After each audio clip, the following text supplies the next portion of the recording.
Hi friends, welcome to கடாய் சமையல். இன்றைக்கி நம்ம நல்ல காரசாரமாக அட்டகாசமான சுவையில் முட்டை மிளகு வறுவல் எப்படி செய்கிறதுன்னு தான் பார்க்க போகிறோம். இது வீட்டில் இருக்கக்கூடிய பொருட்கள் வச்சு ரொம்ப சிம்பிளாக செய்யக்கூடிய ஒரு ரெசிபி. அதே சமயம் ரொம்பவே டேஸ்டியாகவும் இருக்கும். அந்த ரெசிபி எப்படி பண்ணுறதுன்னு பார்த்து தெரிஞ்சுக்கிறதுக்கு முன்னாடி நம்ம சேனல் பார்த்துட்டு இருக்கக்கூடிய ஃப்ரெண்ட்ஸ் எல்லாருக்கும் ஒரு அன்பான ரிக்வெஸ்ட்.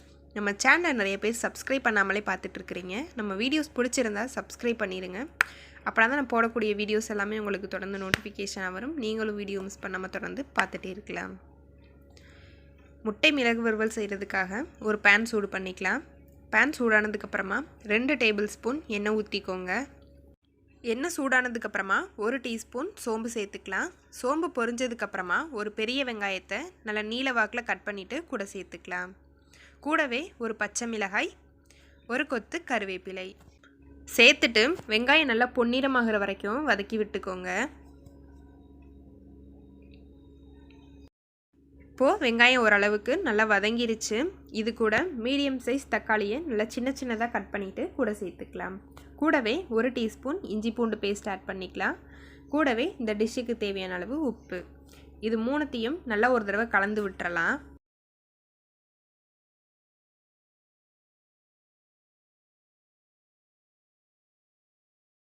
நல்லா கலந்து விட்டதுக்கப்புறமா இந்த டிஷ்ஷுக்கு தேவையான மசாலா சேர்த்துக்கலாம். 1/2 டீஸ்பூன் தனி மிளகாய் தூள், 1 டீஸ்பூன் மிளகுத்தூள், 1/4 டீஸ்பூன் மஞ்சள் தூள், கூடவே 1 டீஸ்பூன் கரம் மசாலா. இது நாளையும் நல்லா கலந்து விட்டுக்கோங்க. இந்த டிஷ்ஷுக்கு மிளகுத்தூளோட காரம் தான் அதிகமாக இருக்கணும், அப்படின்னா தான் டேஸ்ட் நல்லாயிருக்கும். மசாலாவை நல்லா கலந்து விட்டாச்சு. இது கூட நம்ம ஒரு 1/2 டம்ளர் மட்டும் தண்ணி சேர்த்துட்டு அந்த மசாலாவோட பச்சை ஸ்மெல் போகிற வரைக்கும் ஒரு 2 நிமிஷத்துக்கு மூடி வச்சு கொதிக்க விடலாம்.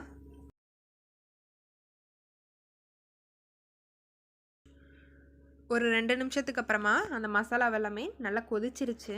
இதை நல்லா ஒரு தடவை கலந்து விட்டுட்டு நம்ம எடுத்து வச்சுருக்க முட்டையை ஒன்று ஒன்றா உடச்சி ஊற்றிடலாம்.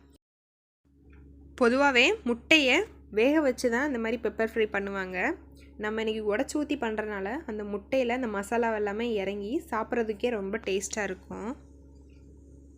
இது மாதிரி அங்கங்கே முட்டை எல்லாத்தையுமே உடச்சி ஊற்றிக்கலாம்.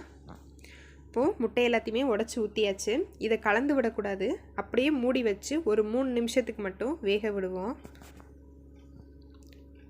ஒரு 3 நிமிஷத்துக்கு அப்புறமா முட்டை ஒன் சைடு நல்லா வெந்துருச்சு. இதை தேவையான பீசஸாக அங்கங்கே கட் பண்ணி விட்டுறலாம். இது மாதிரி கரண்டி வச்சு அங்கங்கே பிரித்து விட்டுருங்க.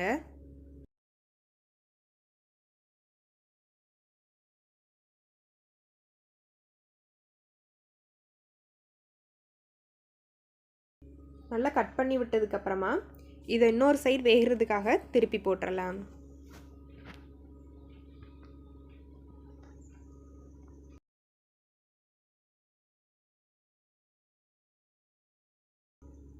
திருப்பி போட்டு மறுபடியும் ஒரு 2 நிமிஷத்துக்கு வேக விடுவோம். பார்க்குறதுக்கே ரொம்ப சூப்பராக இருக்குது, டேஸ்ட்டு ரொம்ப சூப்பராக இருக்கும்.